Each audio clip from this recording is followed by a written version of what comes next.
नमस्कार। मैं सुमित प्रकाश पांडे गुजरात यूनिवर्सिटी में उपासना स्कूल ऑफ परफॉर्मिंग आर्ट्स में पीएचडी स्कॉलर के तौर पर एडमिशन लिया है और यूजीसी एचआरडीसी गुजरात यूनिवर्सिटी द्वारा संचालित पीएचडी कोर्स वर्क का एक प्रतिभागी हूँ। मेरा प्रेजेंटेशन का टॉपिक है स्वांग भड़ैती और नाचा में आशु अभिनय एक अभ्यास। मेरे विभागाध्यक्ष हैं डॉक्टर विराज अमर। मेरे मार्गदर्शक हैं डॉक्टर प्रणव जोशीपुरा। मैं इस प्रेजेंटेशन को बिल्कुल वैसे ही बताने का प्रयास करूंगा जिस तरह से यह पीएचडी का विषय मेरे दिमाग में आया कि कैसे मुझे इसे करना चाहिए और किस तरह से ये समस्या मेरे सामने आकर के खड़ी हुई और कैसे इसने मुझे शोध करने के लिए बाध्य किया। तो सबसे पहले इस विषय को समझने के लिए हम समझते हैं कि इम्प्रोवाइजेशन क्या है।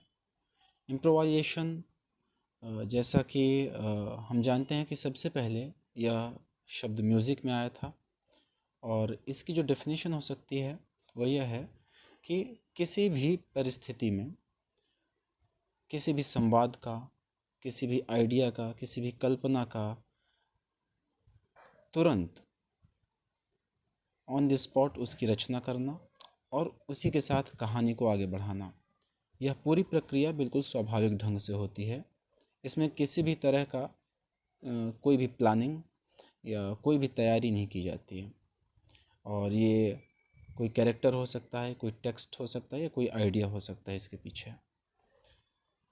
इम्प्रोवाइजेशन को हम ऐसे भी समझ सकते हैं कि एक पश्चिम में इम्प्रोवाइजेशनल थिएटर की एक अलग ही धारा है जो कि फॉर्मल थिएटर से बिल्कुल अलग है। और फॉर्मल थिएटर भी आज के समय पे हम देखें तो जितनी भी अभिनय से संबंधित कार्यशालाएं आयोजित की जाती हैं, इम्प्रोवाइजेशन उनका एक बेसिक एलिमेंट होता है।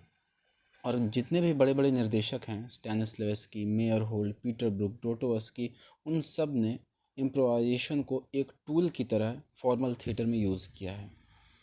और सबसे एक ख़ास बात इम्प्रोवाइजेशन से जुड़ी कि अभिनय का जो जन्म हुआ है वह इम्प्रोवाइजेशन से ही हुआ है। तो हम इस तरह से कह सकते हैं कि इम्प्रोवाइजेशन अभिनय की ही एक विधि है। और इस चीज़ को हमें और बारीकी से देखते हैं कि इम्प्रोवाइजेशन जो करता है उसको हम कहते हैं इम्प्रोवाइज़र। इसको हम इस तरह से देखें अगर कि इम्प्रोवाइज़र को हम एक व्यवसाय के तौर पर देख सकते हैं क्या, यानी कि क्या यह एक रोजगारोन्मुखी कार्य हो सकता है।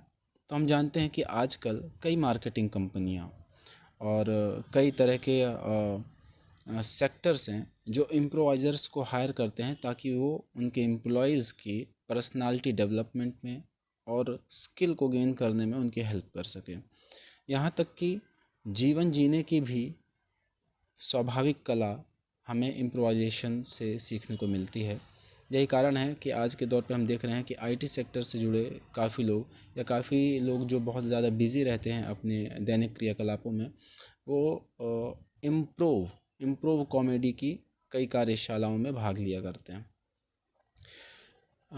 एक नाम इसमें उल्लेख करना काफ़ी ज़रूरी है, जिम कैरी, जिनके बारे में हम जानते हैं कि वो एक बहुत बड़े हास्य अभिनेता हैं।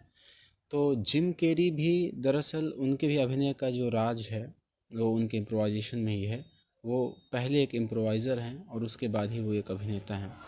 तो हम देख सकते हैं कि इम्प्रोवाइज़र के तौर पर कोई भी व्यक्ति उसे एक करियर के तौर पे ज़रूर देख सकता है।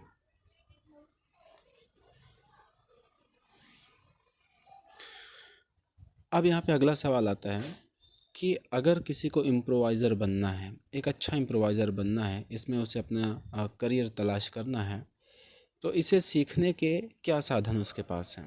तो हम देख सकते हैं कि उसके पास कई ऐसे टीचर हैं, कई ऐसे लोग हैं जिन्होंने इस फील्ड में अपना काम किया है और अपने स्वघोषित नियम बनाए हैं।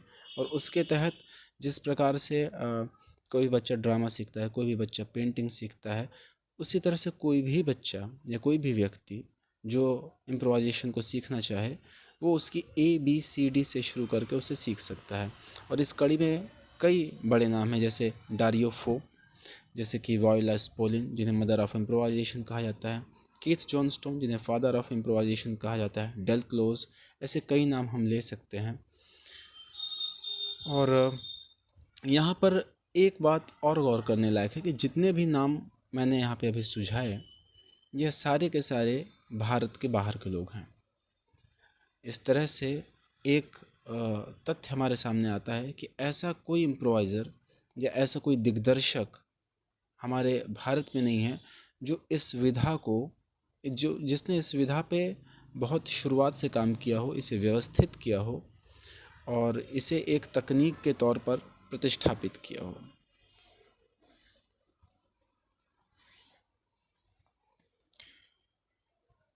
हमें यह भी भली भांति पता है कि भारत देश में लोक नाटकों की एक लंबी सुदीर्घ परंपरा रही है। लोक नाटक यानी कि परंपरा से चले आ रहे वो स्थानीय नाटक, वो क्षेत्रीय नाटक जो एक सीमित जन समुदाय का समय समय पर मनोरंजन करते आए हैं, उन्हें शिक्षित करते आए हैं।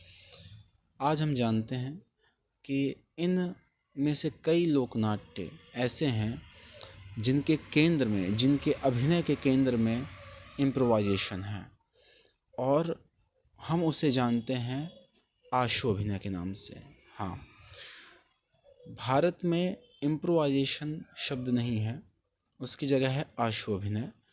और जैसे कि पश्चिम में यह म्यूज़िक से आया था, उसी तरह ये भारत में भी यह शब्द म्यूज़िक से ही आया है। जैसे पहले उपज कहते थे, उसके पहले यह प्रख्या शब्द के नाम से जाना जाता है। आज हम इसे आशु अभिनय से नाम से जानते हैं। तो कई लोक नाट्यों में, क्योंकि आशु अभिनय एक उसका केंद्रीय तत्व रहा है और ये काफ़ी लंबे सालों से, कई सदियों से ऐसा रहा है, तो हम कह सकते हैं कि आशु अभिनय की भी एक बहुत लंबी परंपरा हमारे देश में विद्यमान रही है। और यहीं पे मैं अपने रिसर्च प्रॉब्लम यानी कि शोध समस्या का सामना करता हूँ, और वो ये है कि अगर इतनी प्राचीन परंपरा हमारे देश में आशु अभिनय की मौजूद है, यानी इम्प्रोवाइजेशन की, तो फिर ऐसा क्यों है कि हमारे देश में कोई भी ऐसा प्रतिष्ठित आशु अभिनेता नहीं है? क्यों ऐसा है कि हम आशु अभिनय यानी इम्प्रोवाइजेशन के जो भी सिद्धांत आज अपने थिएटर में यूज़ करते हैं, वो के सारे बाहर के देशों के हैं? इसका मतलब ये हुआ कि कहीं ना कहीं एक गैप है। अगर कोई चीज़ हमारे पास काफ़ी लंबे समय से थी लेकिन आज भी वो व्यवस्थित नहीं है, तो बहुत सारी सवाल हमारे सामने हैं और हम उनको बारी बारी से देखते हैं।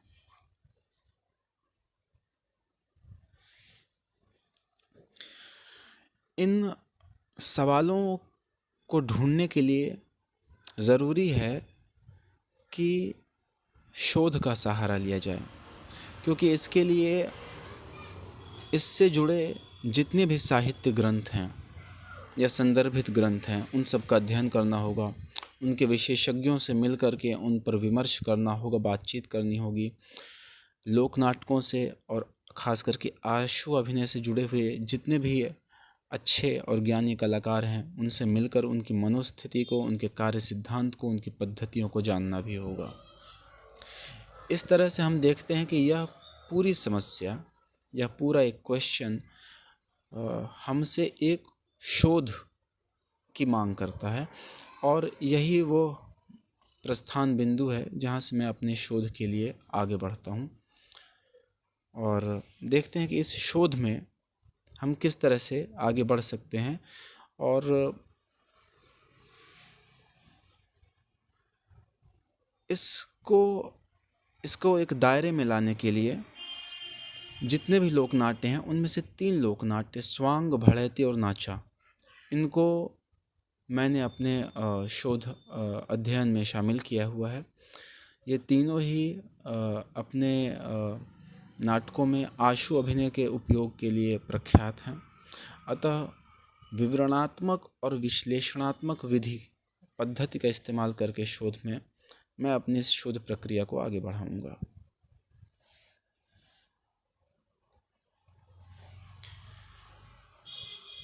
इस शोध प्रस्थान में आगे बढ़ने के लिए कुछ शोध प्रश्न हैं मेरे, जिनको कि मैंने बिंदुवार इस तरह से बताया है। जैसे संदर्भित लोक नाटकों की मंडलियों के गुरु और कलाकारों के आशु अभिनय को लेकर क्या उद्देश्य और सिद्धांत हैं, उनको समझना है।